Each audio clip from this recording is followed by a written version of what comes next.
How to create a folder in Zapier. In this video, I'm going to show you how you can easily do this. First of all, you must go to this website name zapier.com. So this interface will pop up. Now, here on the left top, you can find this tree line icon. Simply tap on this tree line icon, and here there is a section of assets. Simply tap on assets. So here, these are the Zaps and folders that are available. Now, here on the right top, you can find this plus icon. Simply tap on this plus icon, and on the bottom, tap on new folder.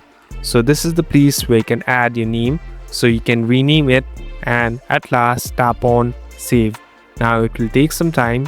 So this folder has been created. Now you can easily add or create new Zap in this folder. Thank you for watching this video. I hope this video will help you.